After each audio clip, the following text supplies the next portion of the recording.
I require an heir, Miss Bray.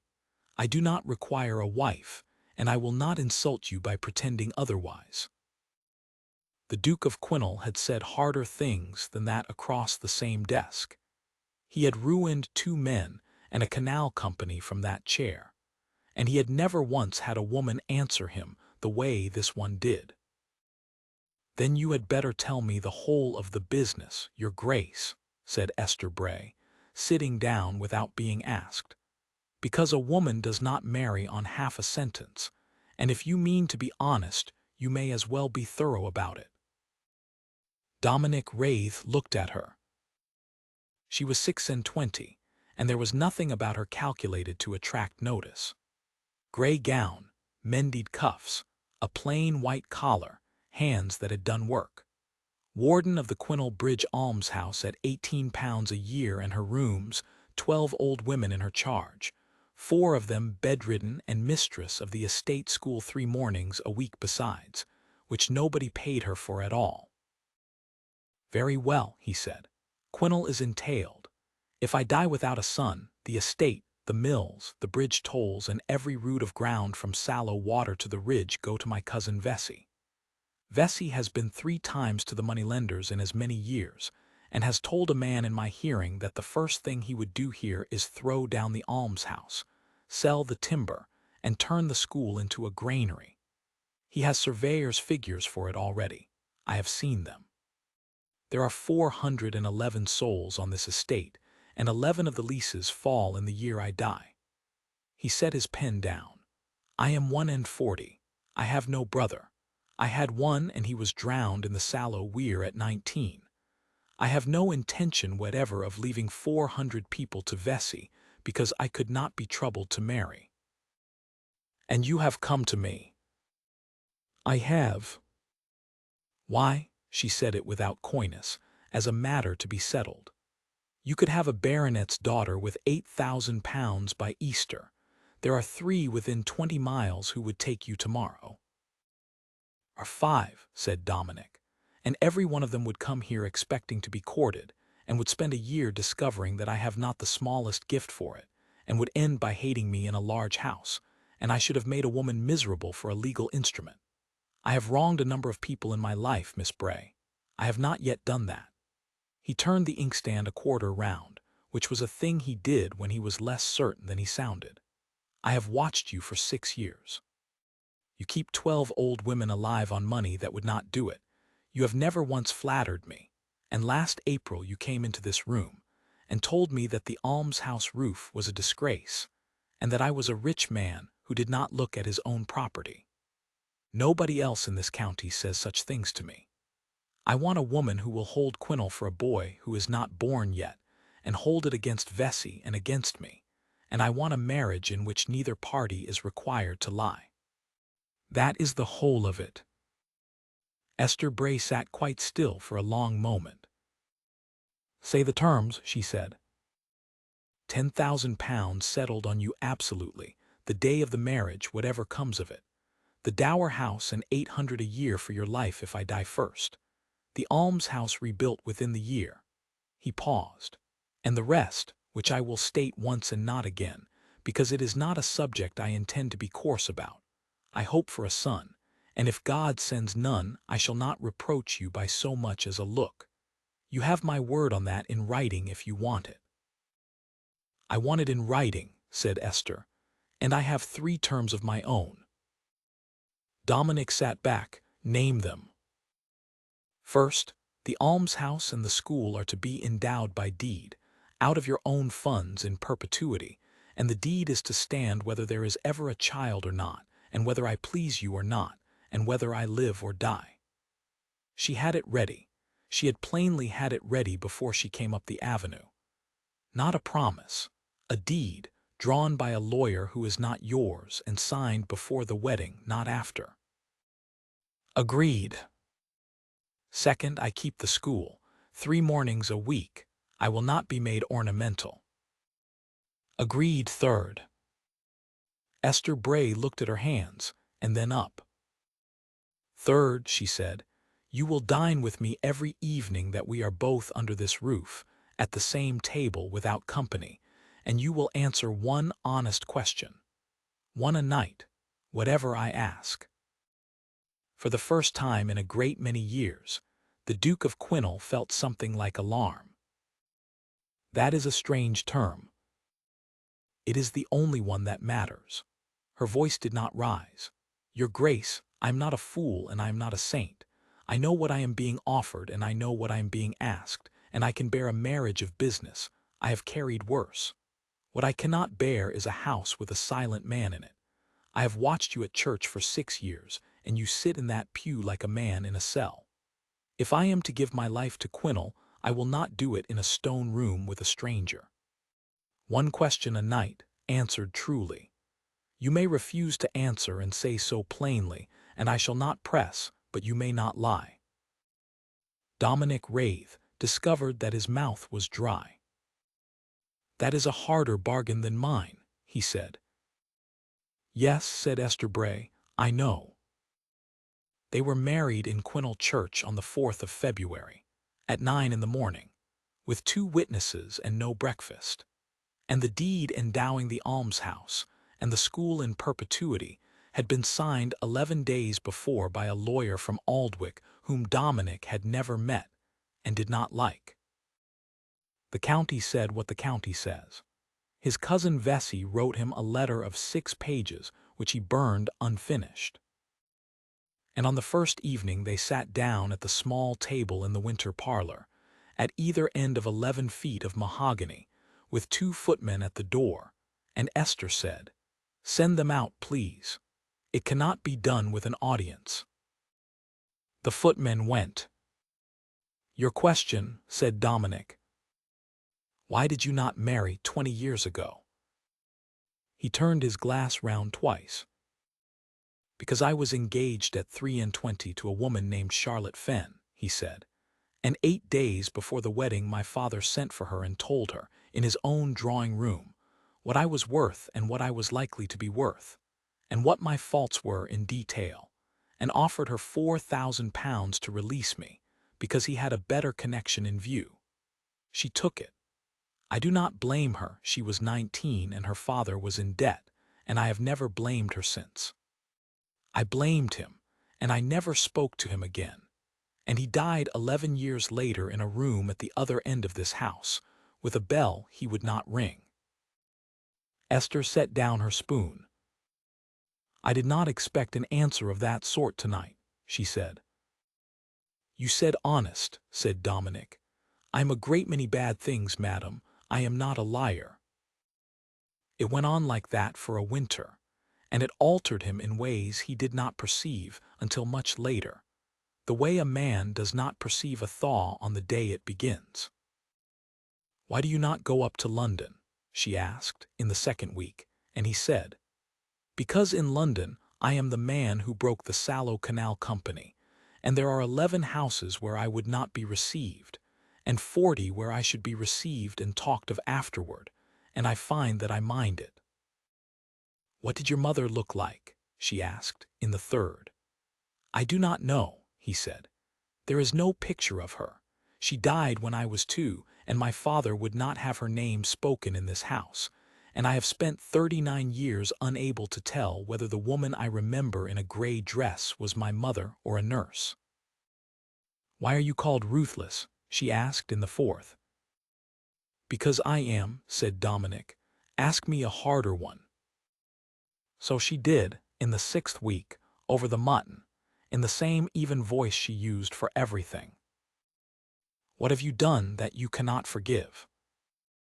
He was a long while over that one. The candles had burned an inch. I was on the bank, he said at last, when my brother went into the weir. I was 22 and he was 19, and we had quarreled about a horse, and he swam it for a wager, and I stood on the bank and let him, because I was too proud to be the one who called it off in front of 4 other men. I went in after him. I was not fast enough. He looked at the table. I have had that weir rebuilt twice. It does not answer. Esther Bray got up, and came the 11 feet of mahogany, and put her hand over his where it lay on the cloth, and said nothing at all, and stayed there a long time. That was the night the Duke of Quinnell understood he was in a great deal of trouble. By April, the almshouse had a new roof, a stove, and a wall against the east wind, and the Duchess of Quinnell was in the estate school 3 mornings a week with chalk on her cuffs, and Dominic had begun to do a thing that would have astonished any man who had faced him across a table of business. He came home early. He came home at 4 instead of 7. He found reasons. The mill road wanted looking at, and it happened to pass the school. There were papers he could as well read in the winter parlor as in his own room. He stopped going to the Aldwych sessions and sent his agent. In May she asked, over the fish, "Why do you never say anything kind to me?" He put down his knife. "Because if I began," said Dominic Wraith, "I do not know that I could stop, and we have a contract, and you did not ask for that." Esther went the color of the candle flame and looked at her plate and did not follow it up, and he lay awake most of that night calling himself every kind of coward. It was June when the fever came to Quinnell Bridge.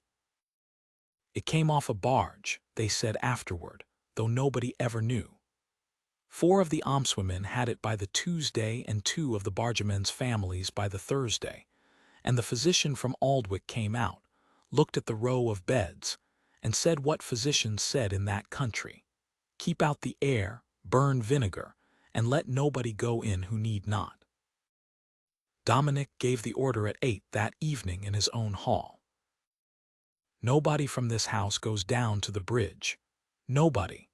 The village women will be paid double, and the estate will find everything they ask for: food, coals, linen, the apothecary's whole shop if he has it, and it will be carried to the gate and left there. Esther, you will not go." His wife stood at the foot of the stairs with her cloak already over her arm. "Rebecca Sallow is 81 and blind, and she has nobody," she said. "Mary Nye cannot lift her own head. I have kept those women for 7 years, and they know my voice, and they are frightened. I am going." "You will not." "Grace," Esther put on the cloak, "you may lock the doors. You are quite capable of it. You have locked worse. And I will tell you what will happen. You will have a wife in this house who has been prevented, and every day of her life she will remember that the 12 women in her charge were nursed by strangers, while she sat here safe and well by order. I did not sign a paper agreeing to be kept." She tied the strings under her chin. "You wanted a woman who would hold Quinnell against Vesey and against you. This is what that woman looks like. Let me go." Dominic Wraith stood in his own hall with the key in his hand, and made the hardest decision of his life, and stood aside. "Then I go with you as far as the gate," he said, "and I shall be at that gate every morning at 7 until it is over, and you will come out and show me your face. And if you do not come out, I shall come in, and you may not forbid it, because I did not sign a paper either." She was at the almshouse 19 days. She came to the gate every morning at 7 with her sleeves rolled and her hair coming down, and told him what was wanted: vinegar, port wine, more sheets, a second nurse, a load of dry wood, and he had every item of it there within 4 hours. And twice he brought it himself on a cart, because he could not endure waiting for the carter. 3 of the 12 died. Rebecca Sallow, 81 and blind, did not. She lived another 6 years, and told everybody who would listen that the Duchess had held her hand for 2 nights together and sung to her, which the Duchess denied. On the 20th morning, Esther did not come to the gate. Dominic went in. He had never in his life been so frightened, and he had been in a weir with his brother's coat in his hand. He found her in the little room behind the kitchen, still in her apron, on a cot, burning. He carried her out himself. He would not let anyone else touch her. He put her in his own carriage and drove up to the house with the reins in his own hands, and he sent for 3 physicians, and he sat in that room for 9 days and 8 nights, and would not be moved for meals, for business, or for the Bishop of Aldwych, who called and was not received. On the fourth night the fever was very high and she talked, and what she said, over and over, in the reasonable voice of somebody explaining a difficulty to a stranger, was, "Tell him it does not matter about the boy. Tell him it does not matter." Dominic Wraith put his face down on the counterpane beside his wife's hand and wept, which he had not done since he was 22 on a riverbank.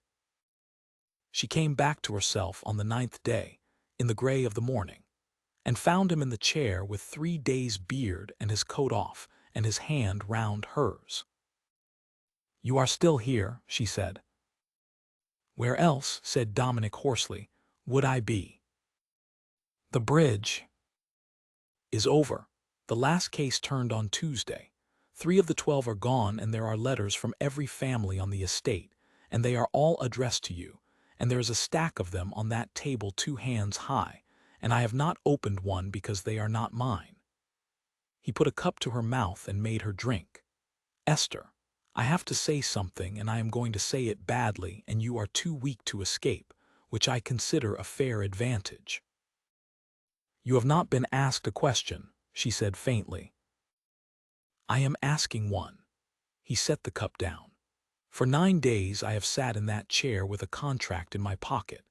I brought it up on the second night meaning to read it and see whether there was anything in it I could hold on to, and I got as far as the 3rd clause, the one about an heir, and I found that I did not care. Not 1 farthing. I sat in this room and thought, let Quinnell go to Vesey. Let him sell the timber. I shall buy it back or I shall not. Let the whole estate go into the sallow water. I would give every acre of it this hour for you to open your eyes and complain about the roof." Esther Bray was crying, which frightened him considerably. "You said an heir," she whispered. "I said a great many stupid things in February. I said I did not require a wife." His voice went. "Esther, I cannot live without my wife. I have found that out on the floor of that almshouse with you in my arms, and I would rather have told you in a better condition. But I have learned this summer that people do not always get another morning to say things in, and I have already lost 1 person in this world by being too proud to speak in front of witnesses. So, I love you. I have loved you since a night in February when you walked 11 feet of table to put your hand on mine, and did not say 1 word. The contract is in the fire. The deed for the almshouse stands and cannot be undone. I saw to that in advance, and I am glad of it. You have £10,000 of your own, and you may go to Aldwych or to Bath or to the Moon.